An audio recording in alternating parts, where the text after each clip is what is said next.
It is week 5, and we're finally having to deal with bye weeks. Everyone's going crazy trying to set their lineups, but fear not. Me and Dave Kluge are joined by Jeff Bell. He is one of the co-hosts of the Football Guys Dynasty Show. You can also catch him on the Sunday morning live Q&A and the Thursday night live on Twitter. You can basically just find Jeff anywhere that there's Football Guys content. He is there. And if you're listening here on the Audible feed, please be sure to subscribe to the Football Guys Fantasy Football Show. I'm Alfredo Brown, and today we're going to jump into our Week 5 starts of the weeks. We're not going to waste too much time here. Let's get right into the running back position. Dave Kluge, let's start with you. The people who are listening don't know this, but you are wearing the shirt of your running back start of the week. Sure am. Breece Hall. Been talking about this guy a lot this week. Talked about him on yesterday's show as a buy low, and I'm talking about him today as a must start in Week 5. As I said yesterday, I can't really overstate just how bad Dalvin Cook has been this year. I mean, every single efficiency metric possible, Dalvin Cook just has not been himself this year. Breece Hall has yet to see 50% or more of the team snaps in a single game this year compared to the 65 to 70% that he was seeing last year when he was giving us top 6 fantasy numbers. And we got word today, Robert Saleh said that he is no longer going to be on a snap count. We expected this kind of slow ramp up here. Everyone was saying 4 to 6 weeks into the season, we'd see Breece Hall get unleashed. And here we are now going into Week 5. Gets to face off against the Broncos defense, who heavily weighed by that game in Miami, I know, but 44 points per game they're giving up to running backs. In the 3 games we saw last year where Breece Hall had a full workload, he was seeing over 18 carries, 93 yards per game, 3.5 targets for 33 yards per game, and averaging a touchdown in every single game. So yeah, this week, I'm starting him with confidence. I've got him ahead of Dameon Pierce, got him ahead of Khalil Herbert. He slots in as my RB19 on the week, which makes it pretty tough to bench him unless you're really loaded at running back. Can I make a bold prediction here My. I think that Dalvin Cook's going to get cut, to be honest with you, because what's the point of having him around? Because you look at Dalvin Cook too. I would ask for it. I mean, if I were Dalvin Cook, I would ask for that release, because if you're going to be you're a 1-3 team now, where are you going to end up? Mm-hmm. You're kind of wasting time there. And we've seen Michael Carter still be involved. If you're Dalvin Cook and the restriction limits off Breece Hall, Michael Carter is playing as well. Just let me go and let me do something else. Yeah, Dalvin Cook signed there because he wanted to win a ring with Aaron Rodgers. There's no Aaron Rodgers. 28-year-old running back doesn't want to be on a rebuilding Zach Wilson team, so wouldn't shock me one bit, because Michael Carter and Breece Hall have both looked significantly better than Dalvin Cook this year. I love it. Jeff Bell comes into the show, just jumps off the top rope. Dalvin Cook. Bye. All right, Jeff, go ahead and give us your first running back start of the week. My first running back start of the week is going to be James Conner. And when you look at James Conner, I think that there's maybe some narrative. Maybe there was some game script that didn't favor him last week that saw Emari DeMarcado start to take a little bit of third down role. But James Conner is, he's averaging his career high in yards per attempt. He's going against the Cincinnati Bengals, who he has the second most career yards against the Cincinnati Bengals of any team, the Browns being the first. And so it's kind of a little bit of a rivalry matchup for Conner as well. Going to University of Pittsburgh, one of their rivals is the Cincinnati Bearcats. So there's narrative levels in playing James Conner here. But I think when you look at this game against the Bengals, I think this is going to be a battle. I mean, the Bengals are going to lay it all out there, but we've seen the Cardinals as well. They don't go down. They go down swinging. I mean, they knocked off the Cowboys 2 weeks ago. And so I think that this is going to be a close game back and forth. I don't think the Bengals are going to be able to pull away from them to kind of have those game script type issues on Conner. And so we've seen 2 top 11 performances from him, and he's sitting at, I believe, running back 19 in consensus ratings. So I think it's a full steam ahead. I think he's got a great chance to be a top 12 running back this week. Yeah, all offseason we heard about those splits without Kyler Murray. They're like, hey, when Kyler Murray doesn't play, James Conner is the engine that powers this offense. And we all just kind of shrugged it off, and then the season starts with no Kyler Murray, and sure enough, it's the James Conner show every single week. Maybe we should have put a little bit more weight into those splits going into the season. Yeah, these Arizona Cardinals have been a lot better than I think we thought. Josh Dobbs, out of nowhere, just out here slinging the rock and not really throwing interceptions like a lot of us might have thought. So James Conner, I like that one there, Jeff. And I'm going to close this off here with our first round of running back starts of the week. And this is less of a guy that's going to come out there and prove it and more of just a reminder like, hey, this guy's startable. It's Raheem Mostert going up against the New York Giants. Listen, I know that everyone, Devon A-Chain is the new hotness out there, running around making crazy plays off of like 8 carries, going for 100 yards, but Raheem Mostert is very much still viable as a top 24 running back. We've talked about him being a sell high candidate over the past couple weeks. And sure, he maybe still is a sell high candidate. But right now, we are experiencing our first wave of the bye weeks. And there's not a whole lot of productive running backs you can really count on. But going up against the Giants, they're allowing the 8th most fantasy points to running backs. And they've allowed 4 running backs to score at least 13.5 PPR points. I wouldn't be surprised if we see 2 Miami Dolphins running backs scoring above 13.5 PPR points this week. This is a game where I expect Miami to have a big lead. And once they're up ahead early, expect them to run out the clock as much as they can and keep giving these guys as many reps as possible. Now, before we continue on, if you've been enjoying this conversation so far, please drop a like on this video and ask your week 5 start sit questions down in the comments below. And as always, make sure you're subscribed to the Football Guys YouTube channel so that you can get this show 4 times a week, the Football Guys Dynasty show with Jeff, the Audible with Sigmund Bloom and Cecil Lamby. You got our Sunday morning live start sit. There's so much great content coming out of this channel, so make sure you're subscribed. All right, guys. Let's move on to our next round of running back starts. Dave, you've got a running back here that it's gross. It's gross, but I think it works. I think it works. You know, an AFC North showdown. The Steelers are very much in play for taking over the AFC North with a win this week. Najee Harris, I'm firing him up as a top 20 running back, and I know he has been pretty disappointing thus far, kind of giving us a low-end RB3 output, but he's seen his touches steadily increasing throughout the season. He had 103 scrimmage yards on 15 touches last week. And the way people talk about Najee Harris, you'd think that this is like a 35-year-old Emmitt Smith in Arizona averaging 2 yards per carry. Najee Harris has been a lot better than I think people are giving him credit for. 2nd in breakaway run rate, 13th in evaded tackles, 14th in juke rate. He's got a positive rushing yard over expectation. The efficiency metrics are telling us that Najee Harris is doing well. The big problem has been the scheme and the offense and the run blocking and the offensive line. We know all of this. It's not just going to magically repair itself overnight, but Najee Harris is still relatively young. He's getting a good workload on a team that wants to commit to the run. And Baltimore isn't a great matchup here, but we know that these division games can get a little wonky. So again, much like when I just talked about Breece Hall, like I'd have to be pretty stacked at running back to think about benching Najee Harris this week, or at least plugging him into my flex spot. I know you just talked about Raheem Mostert, but I actually prefer Najee over Raheem Mostert this week. I prefer him over Alexander Mattison, Gus Edwards, Ramondre Stevenson. I'm trying to get Najee in my lineup where I can because we're seeing that workload start to trend upward. And I don't know if it's a guarantee, but hopefully in this division matchup, we can see Najee kind of return to that workhorse role we've seen for the last couple of years. Yeah, Najee Harris, a guy that if you did draft him, he was likely a player that you drafted early. I doubt that you're sitting in such a situation here where you could say, I'm comfortable benching him, especially with bye weeks here. So Najee Harris does become a pretty easy start this week, I think. Jeff, go ahead and talk to us about your next running back start, because it's another guy that's had kind of a slow start, but things could be looking up for him.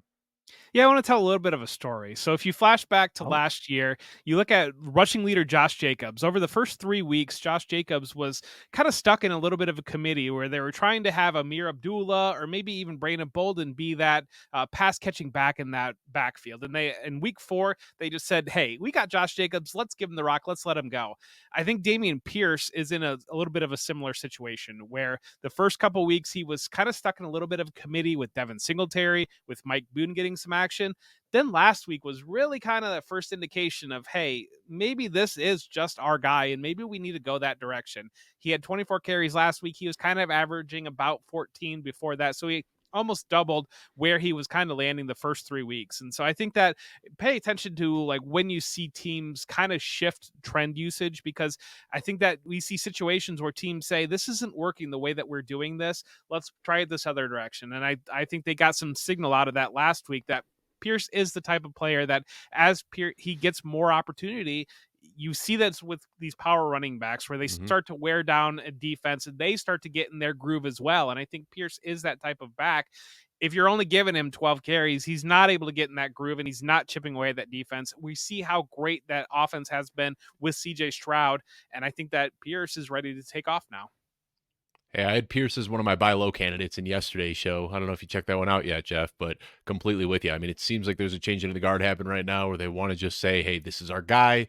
They're feeding Dameon Pierce the ball. And then also, I mean, the production hasn't been there, but he is crushing it in opportunities and red zone touches, and he's just been short in the touchdown column. So as soon as those touchdowns start to hit, we're looking at a potential RB1 here in Dameon Pierce.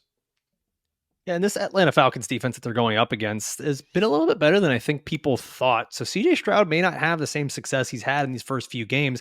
Texans might need to start doing something a little bit different here and get that ground game going.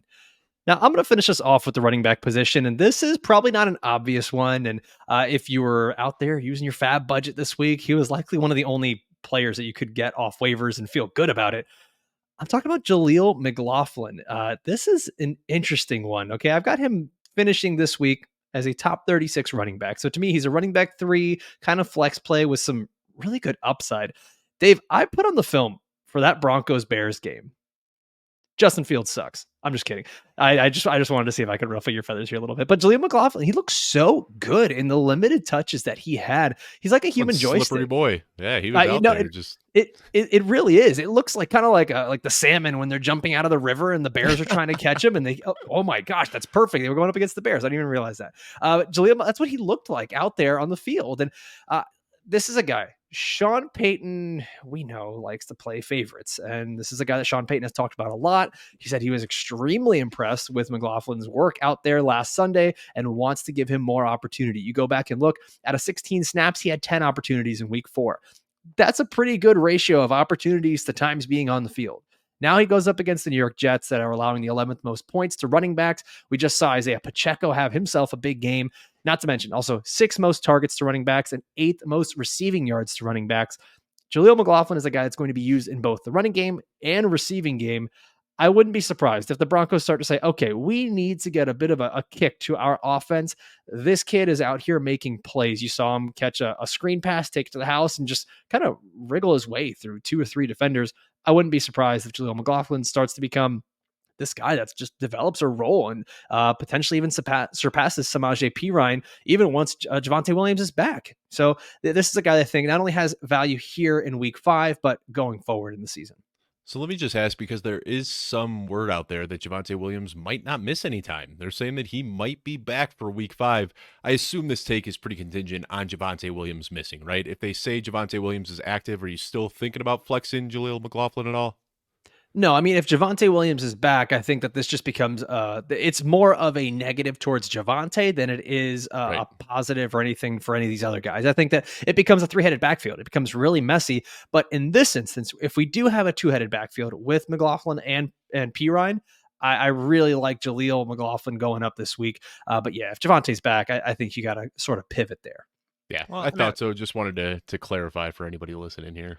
I mean, at some point, you got to be realistic and say this is a 1-3 team. Where are we headed? We need to get some answers moving forward. Why are we running Samaje Perine out there when we like this kid, this rookie, so much? And I think that we see those situations. Why are you going to play the veteran when you're going nowhere and you want to know what the rookie can give you? Right. Now, if you're watching this on YouTube, all you have to do, head on over to the podcast and you're going to get the full version of this show. Okay. We're going to be doing the running backs and wide receivers here, but if you click the link down in the description below, you can head on over to the podcast version of this and check out the entire audio version. We're going to give you our weekly matchup previews every week, which is an audio only show. We do that on Fridays where we're going to break down every single game and the players to start, sit, the injury news and notes that are going on. And all you have to do, click the link down below in the description and you'll be able to subscribe wherever you get your podcasts. All right, gents, let's move on to the wide receiver starts of the week. Dave, I love this player, and I'm really excited that he's finally back and healthy, but do we get a full complement of snaps this week for Christian Watson? I think so. I mean, he was able to play on Thursday, and he was pretty limited, just 26 snaps, 20 routes, 4 targets. But now the nice thing about getting to play on Thursday, coming fresh off the injuries, you get a full 10 days of rest. So we got to assume that he's going to be close to healthy. I mean, 2 weeks ago, he almost played. If you remember, he was a game-time decision in that matchup, then didn't play. I think they were saving him for that divisional game against the Lions on Thursday night. He only played about half the snaps there, but I don't think there's any reason to think that Christian Watson isn't going to be up to 100%. We talked about this guy as kind of a bonus buy low on yesterday's show when talking about Aaron Jones. And Las Vegas right now, they're in the top half of points allowed to wide receivers, and they're giving up 8 passing touchdowns. It's the fourth most in the league. They've been pretty susceptible to big plays this year, and Love has been trying to push the ball downfield. We've seen it a lot, him uncorking these deep throws, but they haven't had that deep threat. It's been Luke Musgrave and it's been Jaden Reed. Those have been the intended targets, and it just hasn't really worked out. Hasn't been able to get on the same page as Jordan Love so far, and Watson is much better suited for that role. I was looking last year, his ADOT average depth of target was 13.8 yards downfield. If you take away that 1 yard touchdown last week, that skews things a little bit because it was a 1 yard play. And his 3 other targets, his average depth of target was 13.5 yards, almost exactly what he saw last year. So still playing the same big play role that we saw last year with Aaron Rodgers. Now he gets to play with Jordan Love, who's been trying to push the ball downfield. Some guys that I'm starting him ahead of, I've got a lot of confidence in Christian Watson this week, ahead of Gabe Davis, ahead of Marquise Brown, ahead of Cortland Sutton. We haven't really seen much of Christian Watson so far, but he's just got that ability to score from anywhere on the field, that big playmaker that the Packers have really been missing. I think we try to see him get pretty heavily involved this week.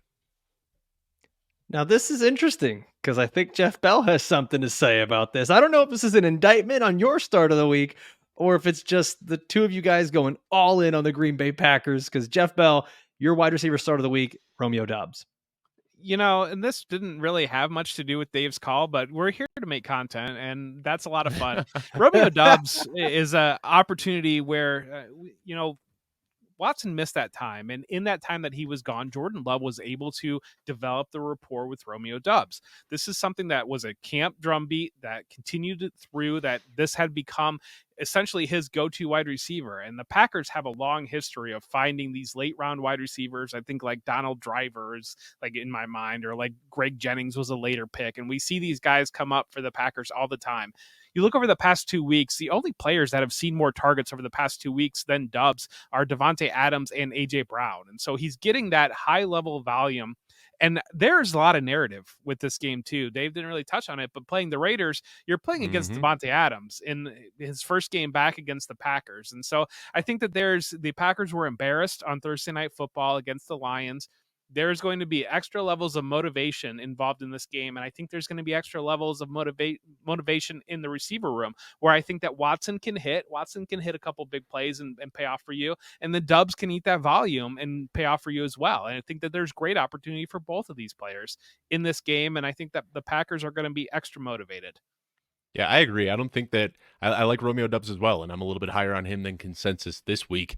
Alfredo, your next start of the week is Samori Toure. I think that's where we really get off the rails. So talk to us about why you're starting Samori Toure.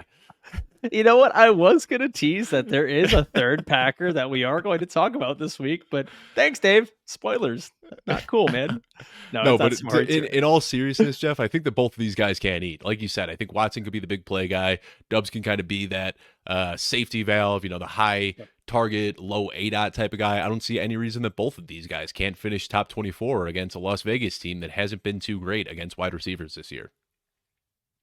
Yeah, that's good calls from each of you, and we'll have a third Packer on this show at some point. Not Samori Toure though. I'll give you my wide receiver start of the week here, the first one, and it's going to be Zay Flowers of the Baltimore Ravens. I think that he's got really good potential to finish as a top 24 wide receiver this week, and a lot of it is about the matchup going up against the Pittsburgh Steelers, who are allowing the fourth most fantasy points to wide receivers. And Pittsburgh's actually allowed 3 top 5 wide receiver finishes in 4 weeks, along with 2 other receivers to finish as top 30 wide receivers. So you're talking about a good amount of players that have been able to just go out there and give you productive performances. And this has been a very small sample size to have that many guys doing it week over week over week. I think we figured out that there's a pretty big weakness there for the Pittsburgh Steelers. And, I don't like to come on here and trash players or say bad things about guys in the league because they're all incredibly talented, but Patrick Peterson doesn't look like the guy he used to be for all those years. And right now he's kind of one of the best defensive backs that the Steelers have. So I think that's also probably going to end up being the matchup here with Zay Flowers out there going up against Patrick Peterson. I know that Odell Beckham is coming back, and we'll see how that kind of fares. And Rashad Bateman is apparently, another guy who might be back in the lineup. We don't know, but even if they do return, Zay Flowers is the top wide receiver on this team. And we've seen that when the Pittsburgh Steelers go up against these wide receivers, all of the opposing number 1 receivers for the teams they're going up against have scored at least 16 PPR points. So If Zay Flowers goes out there and continues the trend and he's able to score at least 16 PPR points, you're talking about a guy who's not just top 24, but potentially even a top 15 wide receiver on the week. And you'll be really happy that you started him. Now, guys, I want to let you know we've got our custom weekly rankings over on footballguys.com, and you can actually get them for free. We have a regular version of these rankings that are available to you 100% free with myself and Dave and a bunch of other analysts that are available to you on footballguys.com. But if you want custom weekly rankings, you want it to fit towards your league, your scoring settings, your roster, all that. You can even get waiver advice, who to start, who to sit, upside, downside, everything. You can become a pro subscriber to footballguys.com for just $3.99 a month. It is the most affordable fantasy football subscription in the world. And Dave, I don't think I'm overselling it when I say it. It's a pretty good subscription. There's some good content creators. Yeah. Some pretty smart people in that, including this guy, Jeff Bell. All right. Let's move on to our next batch of wide receivers that we're going to start here. Dave, why don't you kick us off? You are starting Tyler Boyd of the Cincinnati Bengals. Yeah, I had to take one for the team here and talk about some of the deeper league guys. You know, we're into bye weeks. There's a lot of injuries. Some people out there are desperate. So getting way down the ranks here, I take no pride in this one whatsoever. But Tyler Boyd is kind of alive this week. 7+ targets in 3 straight weeks, and T. Higgins is probably going to be out. The last time we saw T. Higgins miss an extended period of time was weeks 3 and 4 in 2021. Higgins was out. Boyd averaged 8.5 targets, 6.5 receptions, and 77 yards and a touchdown over those 2 games. So granted, he was a little bit younger then, but this kind of shocked me. I'm going to put you both on the spot real quickly. How old do you think Tyler Boyd is? 28. 53.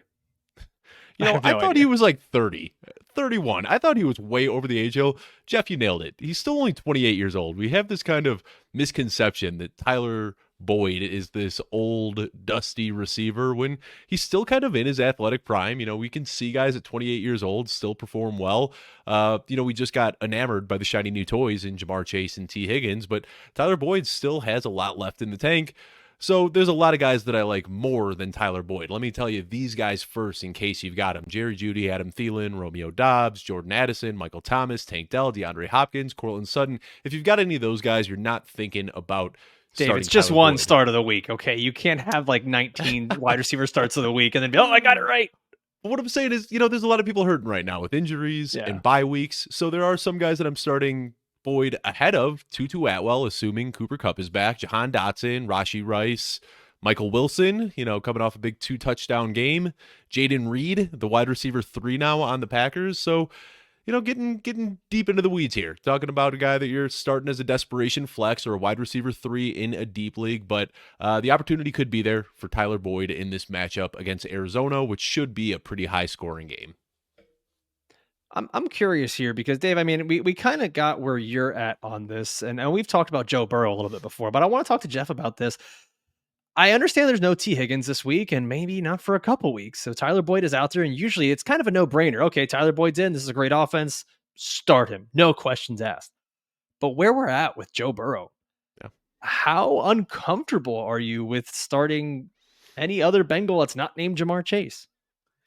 I put the numbers, like the Bengals broke my model, to be honest with you. When I put the numbers in, like what they've been doing, it is that bad. And I don't know. I'm skeptical that we're going to see anything better anytime soon. When Joe Burrow is talking outside, talking to the media about how injured he is, I mean, that, I don't know. How often do you really see an NFL player talk about how hurt he is while he's doing stuff? That tells me that there's something seriously going on there. And I don't think he doesn't have any ability to drive the ball down the field. And I know he claimed that his deep ball is fine, and it's not. He doesn't have anything going down the field. And so that's brought everything up. And Joe Mixon is not the type of back that you can just lean on and get through these games. And so that it's just created a terrible situation. And I think that the only Bengal that I really feel comfortable putting, you have to play Mixon probably, and this is a good matchup for Mixon. The only one I really kind of feel comfortable with would be Chase, to be honest with you, because I think that it's going to be the type that he is so gifted that he can get 15 targets and create for himself. That's what he did on that Monday night game against the Rams. But I think Boyd's a good call out. He's going to be involved. They don't have any other targets. And that's pretty much it. The ball's got to go somewhere. That's pretty much the thesis of why I'm saying start Tyler Boyd. Is it going to be pretty? No. Is he going to finish the game with 8+ targets? Most likely. And if you're desperate, go ahead and plug him in and hope one of those targets can turn into a touchdown. Welcome to the desperation episode here, week 5. That's basically what these are turning I mean, into. what do you want me to? Yeah, your must start of the week, Justin Jefferson. No. Put Justin Jefferson in your lineup. Listen, and don't that's where forget we're to at. start Puka Nacua. That's where we're at, man. That's where we're at. Okay, we're all getting a little desperate here in week 5. All right, Jeff, I'm sick go of ahead. talking about the same guys week after week. I'm trying to exercise my Keep it mind a spicy. little bit and get outside the box. All right, Jeff, go ahead and give us your second wide receiver start of the week, Jordan Addison. Yes, people might be afraid of Jordan Addison after he posted a 0 last week, and I get it, but last week that was a lot of game script. They were running a lot more 12 personnel because they were leading the Panthers through that entire game, and Jordan Addison is really only playing in 11 personnel right now. That's going to flip moving forward. At some point, he's going to take overtake KJ Osborne and be that second receiver. This matchup this week, they are not going to be playing from ahead. I would be very surprised going up against the Kansas City Chiefs. This is going to be one that they're going to have to score as much as they possibly can. This is going to be Kirk Cousins flirting with throwing for 400 yards. This is going to be Jordan Addison out there in 11 personnel, potentially scoring twice on 2 long touchdowns. We've seen him have those long touchdowns in multiple games. And so I think that there's definitely a path here. And especially you talk about the injuries, you talk about the bye weeks. I think Addison is one that even though he gave you that 0 last week and you're worried about that, you still got to put him into the lineup this week just because of the matchup.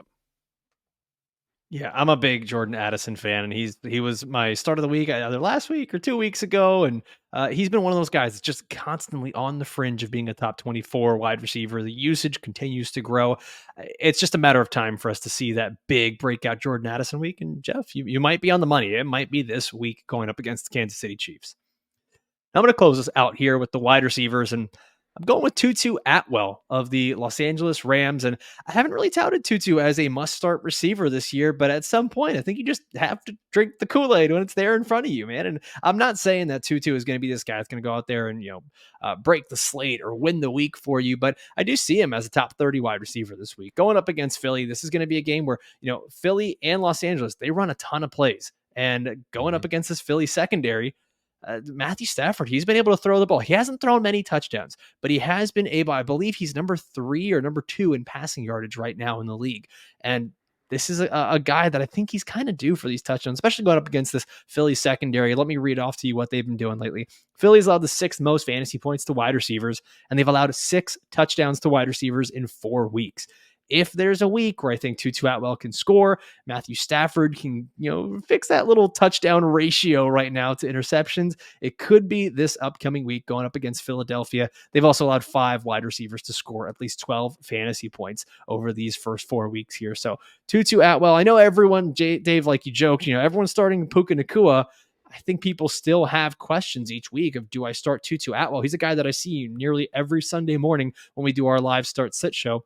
That managers are still wondering, do I start him? Go ahead and plug him into your lineup this week, going up against the Philadelphia Eagles.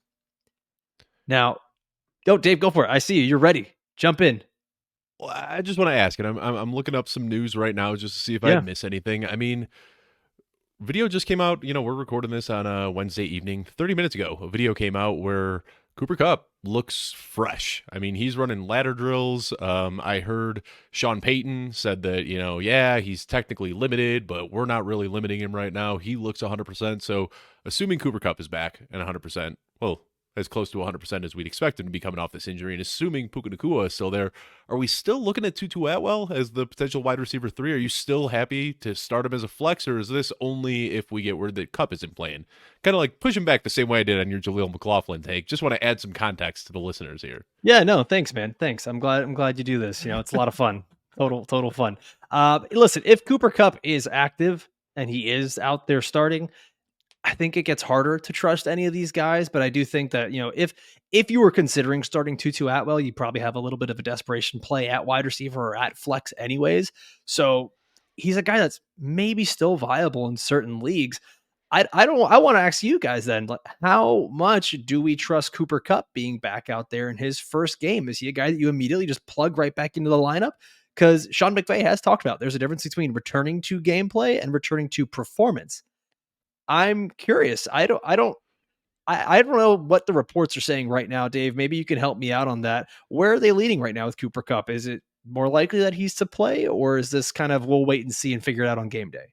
Sean McVay kind of cracked a joke saying, I feel like Ron Burgundy right now because I'm reading limited, but he wasn't actually Yes, limited saw in that. practice today. Yeah. So I think that we're going to see Cooper Kupp near 100%. I mean, he was at or near 100% in the preseason before he re-injured himself, and now he's had almost 5 full weeks to heal up again. 5 weeks is a long time for a hamstring. And I think, again, kind of getting a little narrative-y here, but there was this preseason notion from a lot of pundits that Matthew Stafford was toast and this team was taken for Caleb Williams. And I don't think Sean McVay has that in his DNA. I don't think Sean McVay would have coached this team if he thought that they were going to be tanking for Caleb Williams next year. I think he knew that Stafford was 100%. He knew this team was going to be contending. And that's why they took the safe route in shutting down Cooper Kupp. So right now, I mean, if Cooper Kupp's active, you got to be crazy if you benched him for 4 weeks through this injury and you're not immediately plugging him in your lineup. I have Puka Nacua and Cooper Kupp both as top 15 wide receivers this week. Trying to speculate exactly who is going to run what routes and how this offense is going to look when both guys are there because their skill sets overlap I don't so think much. that matters at all. Yeah, I think their versatility helps them more than anything. Is like you can run the same play on back-to-back plays and literally swap Cooper Kupp and Puka Nacua and have them do the same thing that the other person just did. I mean, there's so much flexibility here with what these guys can do and their versatile skill sets. So I'm not too concerned about it. I mean, I got both of these guys inside my top 15. I'm giving a slight edge to Cooper Kupp, but I think unfortunately Tutu is kind of the guy that would fall by the wayside once both of these guys are back and healthy. Yeah, and the good news is that now you can just totally ignore all of my starts of the week. Dave, I really appreciate you can always slide me these notes before the show, not at minute 31, No, but I think we know they're going to use 11 personnel. I think Tutu is going to be the guy that stays on the field. Van Jefferson, I think, is going to be the guy that comes off. Oh, 100%. And I think Tutu Atwell is going to be that guy that they use to stretch the field. The volume, I think that fundamentally you're at the right place because of the amount of plays that the Rams are running, what the Eagles are doing, the way that you attack the Eagles. I mean, this is not going to be a Kyren Williams week, I don't think, given that Eagles rush defense. And so I think you're fundamentally at the right place. And yeah, we were talking about bye weeks. We talk about guys being out. Tutu Atwell is still, even with Cooper Kupp, is a guy that I think you can put into your lineup if you're desperate. And I think that's a great because Puka Nacua, Cooper Kupp, they're going to be running these crossers and these dig routes, and they're going to be eating this secondary alive with that. And then all of a sudden, boom, Tutu Atwell gets off behind the defense, and he can hit that big play. So I think that's what you're banking on with Tutu. Going into last week, he was one of 12 receivers that had seen 8+ targets in every single game. I don't think he's going to be seeing that volume, but then his role does change where he can use his speed to get behind the defense. It makes him a little more boom or bust. He doesn't have a reliable floor, but I think he does work as a solid streamer. What an emotional roller coaster the last 6-7 minutes have been. Oh my! I mean, I feel like you have to start Tutu Atwell now. There's so much to unpack with this Rams passing attack. I mean, I don't think anybody expected this. Cooper Kupp, the best wide receiver in the league for the last 2 years, gets injured in the preseason, misses the first 4 weeks, and then we get this guy, a 5th-round rookie, out of nowhere, just smashing records, and then Cooper Kupp has to get plugged back into the offense. We could literally do a 1-hour show on what we expect this offense to look like, and then have to revisit it next week and realize that we're just wrong about everything. So I think 6-7 minutes, whatever we just talked about, was more than enough. All right, well, we're going to continue this conversation talking about quarterbacks and tight end starts of the week, but we're going to keep this conversation going over on the audio version of this show. I don't know. Maybe we're going to be talking about some rookie quarterbacks and some rookie tight ends and some guys that might be surprising us a little bit. I don't know. But if you want to find that out, all you have to do is go ahead and click the link in the description down below and head on over to the audio version of this show. And you can get that wherever you get your podcasts. This has been our week 5 starts of the week. Big thank you to Jeff Bell for joining us. As always, thank you to Dave. We'll see you guys next time.